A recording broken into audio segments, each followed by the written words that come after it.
Is the Zoom all happy? Do you want to come out? That's to James, because you've got to talk about with Kev, don't you? Yep, Zoom's all happy. Do that. And then it might fix it. Yeah. Zoom mic is up if you want it. Hello, Zoomers. It's Nick Stylianou here in London. Yeah. No, I'm fine. Hello. Just to let you know, you probably won't be able to hear much from me. You have a team of people who are much more qualified than me talking to you. Just to let you know, you will be live. You'll be spoken to in turn. So don't worry about having to talk to other people or anything like that. We'll do Peter first, then Anita, and then Alexandra and Scott. Good luck. Don't panic like I am, and it'll all be great. Thank you. Okay, good luck, everybody. I'm from Ben. I haven't heard. Has SJ spoken to the Zoom lot? Yeah, good luck, everyone. Thank you. Thank you. Oh, that worked. Okay, there you go. Yep, there you go. That answers that question. There you go. Okay, Mike's okay, right for SJ. Nick, you and I are coming in vision shortly on the main channel.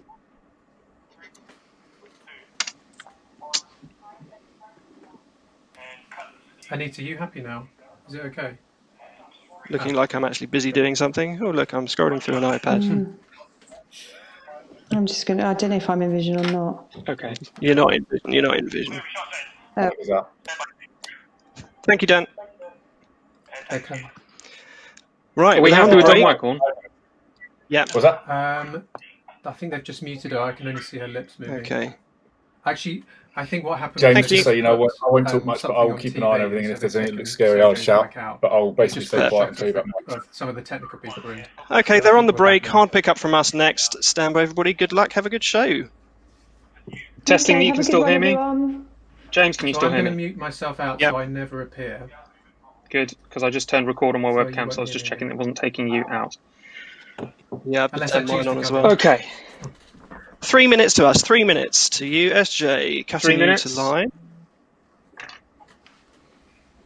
SJ, can you just slide your seat ever so slightly to your left, please? Oh my God. Don't kill SJ. Yeah, don't die just yet. That's brilliant, thank you. Okay, so let's put you in preview as well. So SJ, you'll be in vision first, then we'll do the sting as rehearsed, and then into you. All right, let's smash it, guys. Okay, SJ, can you just say a few words for level for their end? Who, me? I'm talking about this level. Is that okay? Happy?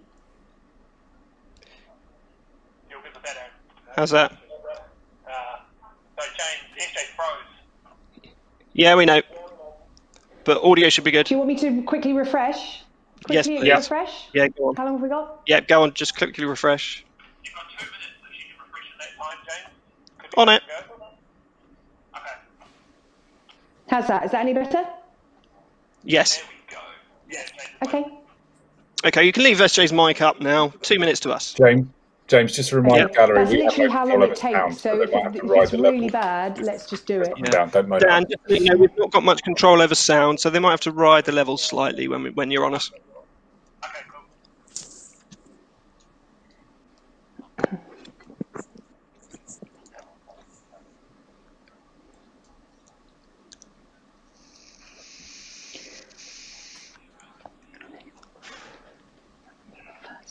Okie dokie. I just ran something from the dashboard and it just, 1 minute to you, James. I don't know that they're eating into my time.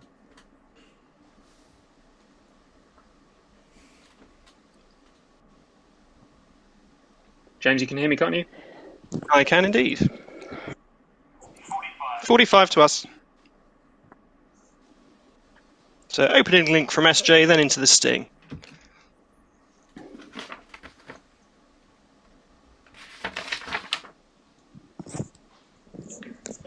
30 seconds.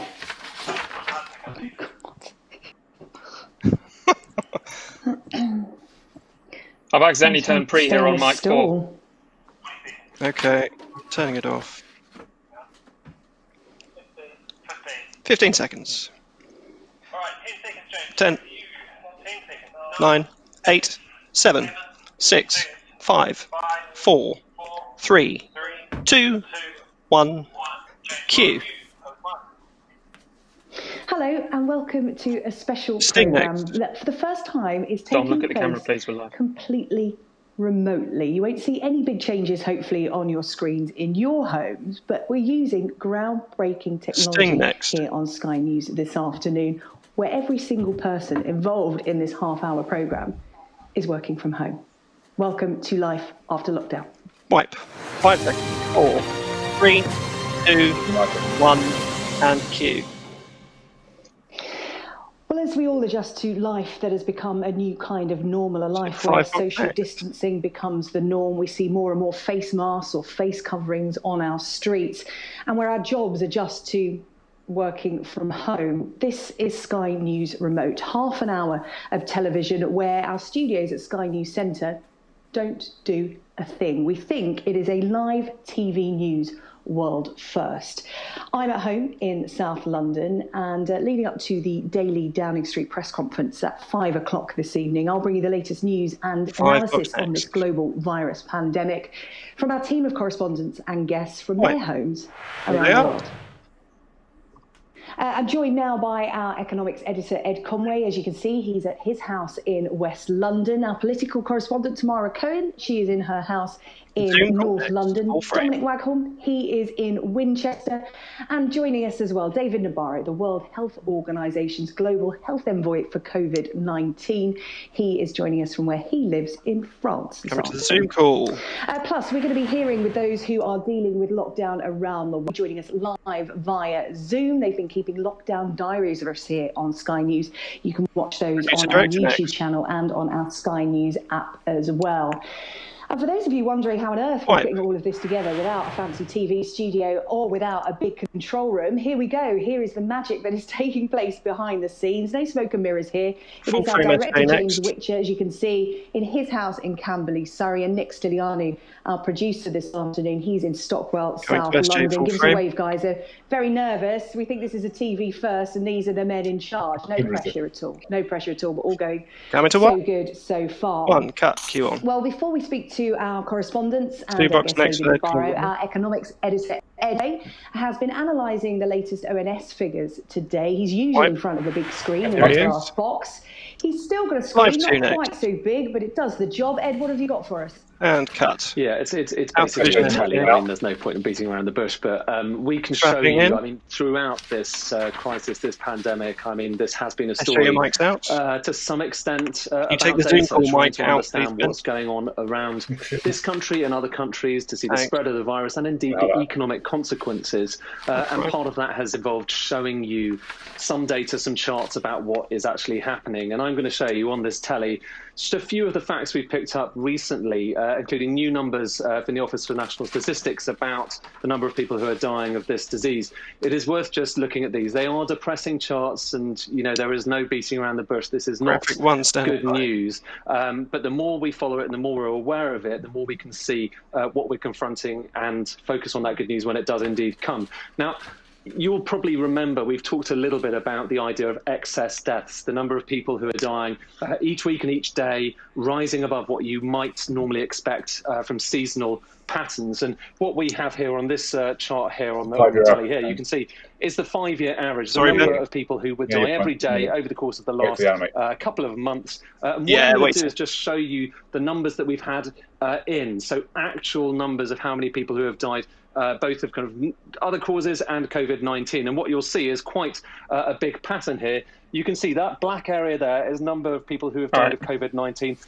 The blue area there is people who have died of other causes. And just look at how high those black bars are. And I'll just add on one other bit here, which is you can see you can take it live. There have been excess deaths. So above that line there, you can see above that 5-year average, there have been excess deaths that go beyond what COVID-19 can explain. And this is one of the unsettling things that we've encountered time and time again when looking at this disease and looking at the impacts, is that there have been more deaths than might be explained by COVID-19 diagnoses. Whether that's down to the lockdown, whether it's down to something else entirely, We just don't know. It's worth saying, of course, this is coming down. There is good news there that the bars are getting a little bit lower. But I just caution you, that the last few days there is partly just because the data hasn't really necessarily come in. But we are kind of on the downswing. The peak has been passed, but still more people dying than would normally be at average at this kind of time of year. And when you have a look at the causes of death just across the UK, well, you'll see something kind of striking here. Now, typically, dementia, Alzheimer's disease, heart disease, cerebrovascular and respiratory diseases are the main causes of death in the UK and indeed in England. This shows you just England, but it's a similar pattern across Wales and the rest of the UK as well. But just have a look at what's happened so far this year, giving you a sense of how big an impact COVID-19 has had. This shows you causes of death in April on its own. And this is just looking at number of deaths per 100,000 people. So that's the kind of mortality rate. And just look at how far COVID-19 is ahead of other diseases in terms of what this is implying for mortality in the UK. And then you can see that those other bars are more or less as high as they usually are. Actually, dementia up a little bit higher. But COVID-19 has come along and really changed the calculus of what is causing many deaths in the UK. It is just striking to see that. The biggest killer by far is this disease. That might not surprise you, but nonetheless, we have these numbers in just from the ONS underlining that cause. And of course, as the disease hits, so do the economic consequences of lockdown. We're all working from home, trying to do what we can to communicate with you, get these charts, get indeed some of our analysis and our news to you. But for many people, it's difficult to work at home. For many people, they are on the furlough scheme. And as a result of that, the cost to government, which indeed is going to be the cost to us taxpayers in the future, is mounting and mounting. Let me just show you kind of what that implies. This chart here shows you the deficit that was expected. Did you want to tell her, Nick? So back in March, not that long ago, actually. The expectation was it was going to be a £55 billion deficit, going below the line, the government borrowing quite a lot of money. Tamara, can you make this a one question very quickly? As a result of all of these different schemes that we've had over the course of the last few weeks, the COVID-19 measure, large part of this is the furlough scheme, so paying for people's wages, 80% of their wages. It's costing about £123 billion. That's increased this deficit enormously, just in the space of a few weeks. And then on top of that, and this is something that was often not kind of considered, on top of that, you have economic impact, so the government getting less tax revenue and so on. And the total impact of is a deficit of about £300 billion. It's a 15% of GDP. And to give you some sense of the historical perspective here, I'm going to show you another chart that just looks at that 15% of GDP and goes back through recent history. So this chart here, these bars, the lower they are, the bigger the deficit. On this one, I don't think so. You can see that what we're facing this year, at the moment, according to the latest numbers from the Office of Budget Responsibility, is the biggest deficit, government deficit, since 1944, a staggering 15% of GDP, £300 billion, and it's worth just saying that is only on the basis of what we know so far. It could well be bigger because every week that goes by, every time the furlough scheme gets updated, we get new figures, we get a new assessment of how much this means. And why does this matter for all of us? Because even after lockdown, after the disease has passed, I come to the we're going to spend many years, if not decades, working out what to do with the debt that we're racking up at the moment. It may be that we want to pay it back. It may be we need more taxes, less spending. It may mean we want to leave it there. Either way, this is the big economic issue we're going to be talking about for some time after the recession we're in at the moment, after COVID-19 passes. So many big issues we want to talk about, and we will be talking about over the course of the next few weeks and months. Lots to discuss. Some of it we'll obviously try and show you on these screens. I hope you've been able to see as much of the detail there as possible back home. It's not good news right now, but when there is good news, believe me, we'll bring it to you as quickly as we can. Yeah, some big issues, some big figures when it comes to the economic and on the costs and, box. Of course, the human costs. And Conway, our economics editor at his home in West London, thank Tamara you. Cohen next. And we're going to talk about the domestic politics of life after lockdown. There seems to be a new disagreement or row, let's face it, about lockdown restrictions and the easing of them every single day. The latest disagreement, shall we say, today is about schools. Our political correspondent Tamara Cohen is in North London. And Tamara, talk to us. This is all about the safety of pupils and, of course, of teachers as well. What's been happening? And cut on Tamara. That's right, a standoff, I would say, Tamara. between the government and some of the teaching unions about whether schools should be allowed to reopen on June the 1st in just over 2 weeks' time, which is the date the government says they should aim for, hoping, of course, that the infection rate continues to stay at its current level or even fall further. Now, the teaching unions have been saying that they don't think it's safe to allow more children to come back. They've been told to prepare for reception year, year 1 and year 6 to start returning to primary school. They've been in a standoff with Gavin Williamson, the Education Secretary. He's not in their good books at the moment because of an article he wrote in the Daily Mail this morning suggesting they were working against the interests of children. Now, to try and calm David things Nabarro down next. a bit, not just the teaching unions, actually, Tamara, all sorts of education bodies representing head teachers, nurseries, academies, social workers, had a meeting, not with him, but with the scientific advisors, with Patrick Vallance and Chris Whitty and others, to ask them what the science is about how effectively children spread they might get COVID-19, and in particular, what they can do on social distancing. Clearly, 4-year-olds can't all stay 2 meters apart, but would it help if, as the government is suggesting, they kept children in small groups apart from other small groups, which is what they say is being tried in Denmark. So they went to hear more about the science. They've emerged from that meeting. The temperature has fallen a little bit, but a statement from the National Education Union, which has been quite hostile to the government on this, says that the scientists told them they're still in the foothills of knowledge about this. So on those questions about PPE, whether teachers should wear it, the government say they don't have to, and what social distancing measures should be taken place, it sounds like the talks are very much still ongoing. Okay, thank you, Tamara. We might hear more about that in the daily press conference, of course. That's coming live from Downing Street at 5 o'clock this evening. We'll hand back control to our Sky News TV centre for that. That's coming up, as I said, at 5 o'clock. Let's check in on our team who are putting all this together. We think this is a World TV News first. Every aspect of this half-an-hour programme is being done from people's front rooms, from people's spare rooms. You can see our director there in Camberley and our producer in Stockwell, South London, pushing all the buttons, making sure everything's working and keeping us on the air. Well, away from domestic politics now, the race to contain this virus pandemic and stop people dying, it's a real global effort. There's the fastest ever research happening right now to find effective treatments and a vaccine, as well as the search for better antibody tests. We've been talking about that so much over the last couple of days to see if people infected are properly immune once they've had it. This is an ongoing decision. But the consequences of what we're all experiencing right now may well be with us for years to come. To reflect on this, we can speak to David Nabarro, who's been waiting patiently. He's a medical doctor and professor from London. He is living in France. He is working for the World Health Organization to lead the response to this coronavirus crisis. David, thank you very much for joining us here on Sky News this afternoon. It's good to see you.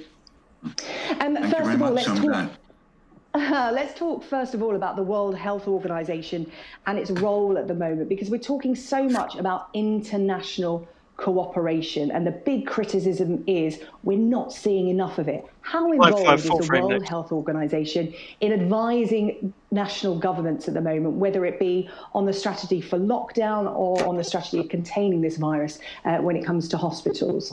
Cut. All countries in the world are members of the World Health Organization.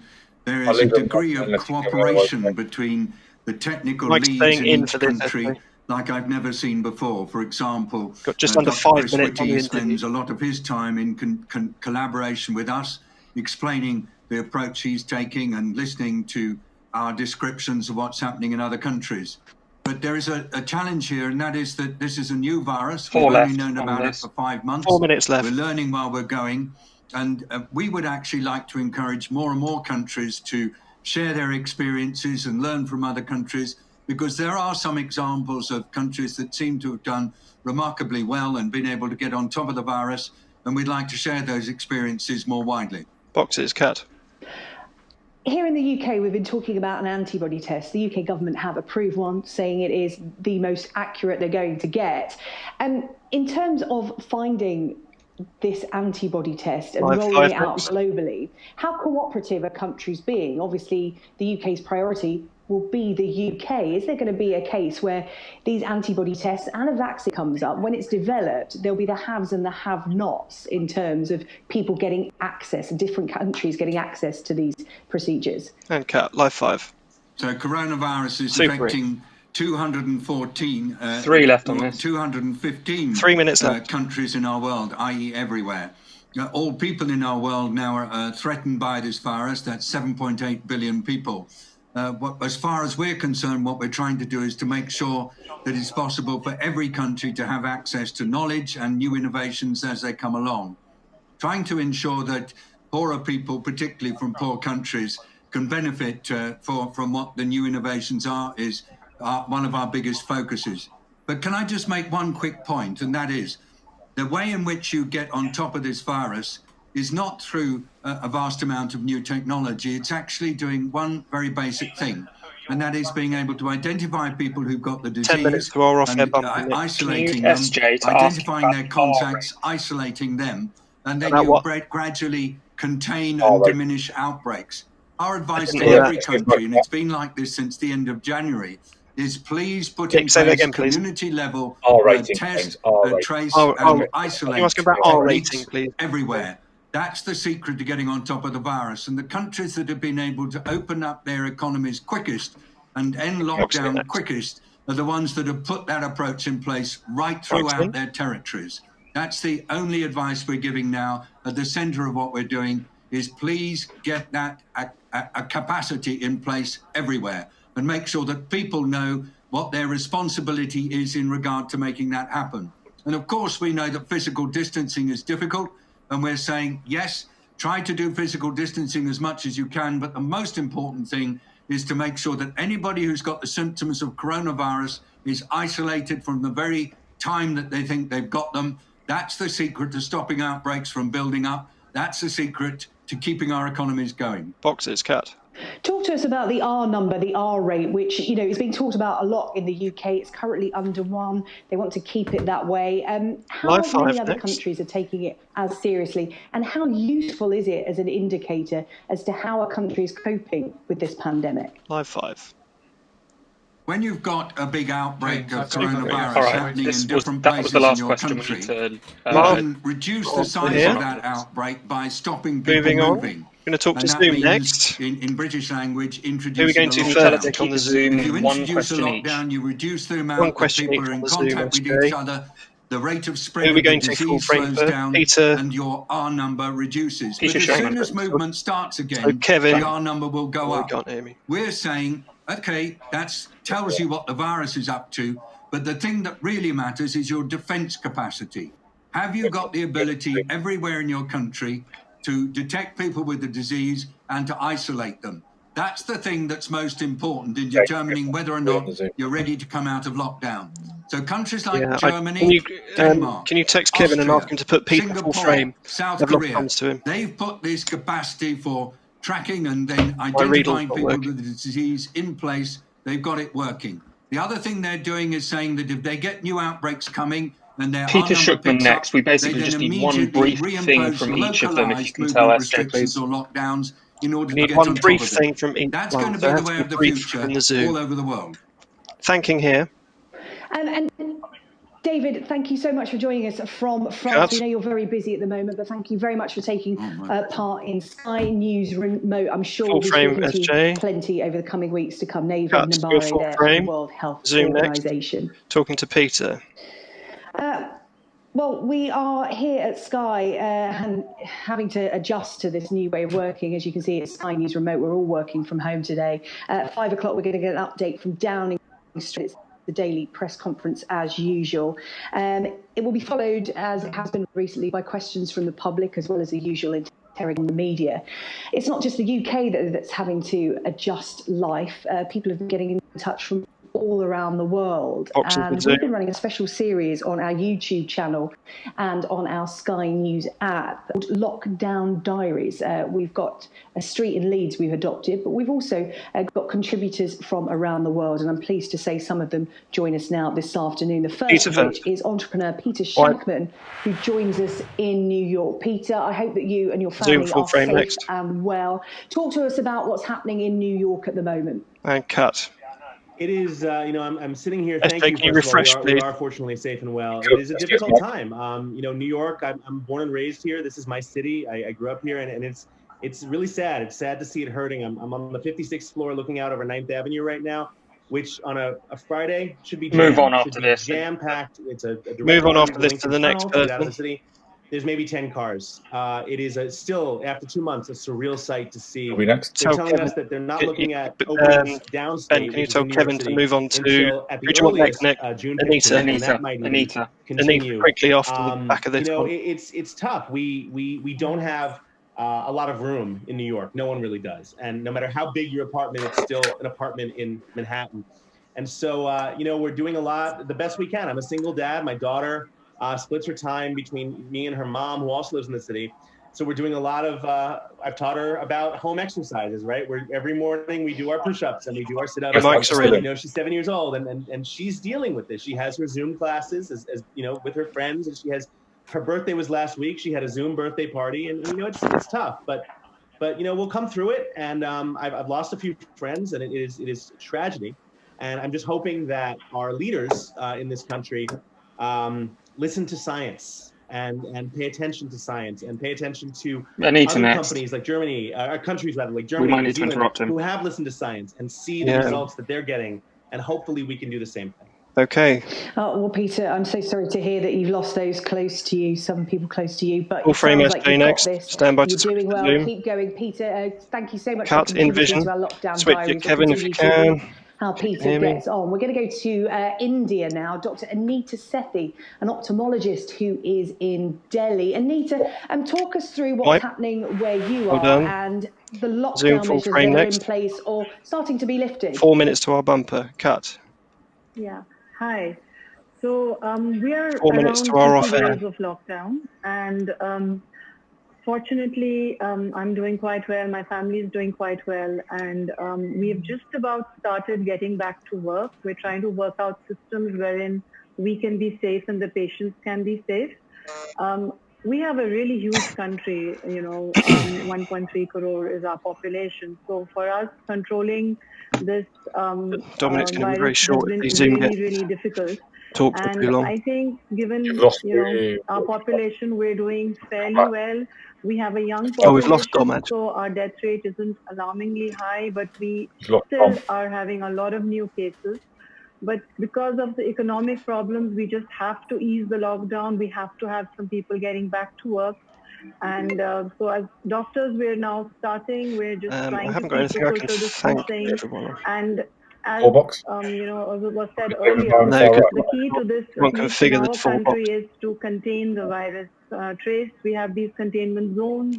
We're trying to keep those locked up. We're trying to reverse isolation for the elderly and those who have comorbidities, because that seems to be the weakest section. Those are where we are getting most of the deaths in our country. So we're trying to reverse isolation, and I'm chasing Dom. I don't know where he's gone.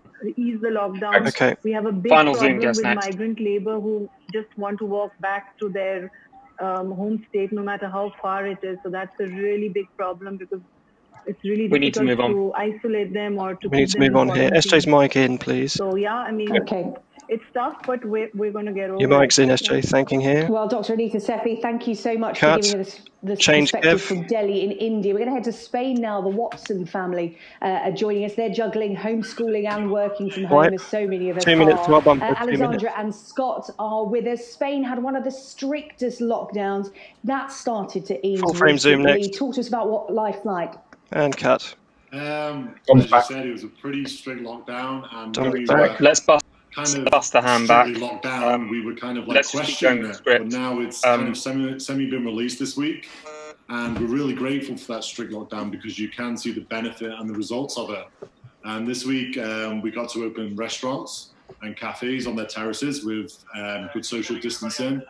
The economy went from basically town was empty to basically busy, and business is coming back to normal. And we had our first lunch out today. 1 minute 15 to offer. And we had You're not going to get Dom in, I don't think. greatest vegetarian You're going pizza over and pasta for hours, which is traditional here. And my daughter was just like, is this new normal? Get SJ to ask Dominic for a 30-second update. Even with the face mask. 30-second update from Dominic. SJ, you'll have to ask him for a 30-second update. We're just trying to get back to normal. And it's really good to see. SJ, your mic is in. I know the economy's not fully running, but it's really good to see. 45 to offer. Just getting back to work. Thank him. Going to Dominic. Well, it's really good to see that some of those little treats are coming back into your life. Stay safe, and we'll catch up with you as part of Lockdown Diaries. Dominic, quick 30-second update from Dom. Scott, let's speak to Domonic Waghorn. He's patiently waiting at his home in Winchester. Dominic, we've not got much time left, but we want to talk about international cooperation on this pandemic. Is that happening? 20 to our bumper. Cut. Yeah, I mean, it's been such a weird time, hasn't it? Not least because we're all just stuck in our homes, and the sense that the world is sort of ground to a halt. And I think we're all bracing ourselves for when the orbit starts picking up speed. And I think Nick, what do you want to do? Sort of full starts, and then we're wondering what happens as we start. Get Dom to wrap. Back into Come back, big goodbye. What's been making it most disconcerting for people like me and sort of international observers is the fact this is a crisis where we've not had America in the lead trying to pull us out of it throughout my life and our parents' lives. I just asked him to wrap, throwing back next to Osterley. Barack Obama most recently with the financial crisis in 2008. We've been used to America trying to stand by trying to wrap him down. And with Donald Trump, it's been the opposite, really, because he doesn't believe in the kind of post-World War II world order that we've been used to keeping us safe and prosperous. He believes in kind of nationalism. So he's been pulling money out of the World Health Organization. He's gone on the attack against China. We haven't seen the kind of maximum of 25 solidarity or the leadership we've been used to seeing from the US president. And I think the question now is that going to continue? Or will there be a change in November, and will we see a president who will be believing back in that again? So it's an uncertain future for us as we watch the world sort of stuck in stasis, and we wonder what's going to happen next. Cut him off. Okay, Dominic, thank you so much. We take each day as it comes. Well, that was our special programme, Life After Lockdown, Sky News Remote, everything done remotely with no TV studios. Don't worry about none of the luxuries that we normally have. We've all been working from home. It's 5 o'clock. That Downing Street daily press conference is coming up next. And wipe. Mic'd out, please. Ben. Take us. Guys, I think because of time constraints to get to the press conference at Downing Street, the show's me. Well done. Well done, guys. Fucking hell. Thank you. Thank you, Dominic. Oh my God! Thank you, thank you, everyone. Thank you. Well done, thank you. Well done, Nick. That was really good. That was really good. Amazing. I don't know how it looks, but it looks good from where I am. Thank you. Well done. Thank you, everybody. Thank you very much, David, as well. And thank Mrs. Nabarro if you can hear me. Thank you. Thank you. Talk about team effort. Brilliant. Thanks, guys. Everyone. Thank you. Oh my God. Bye-bye. Bye, everyone. Have a few drinks. Bye. Yeah. Weeks and weeks, months. Yeah, no, mate. Thank you for all the help. That was we could have gone on for another hour. I think that's so far.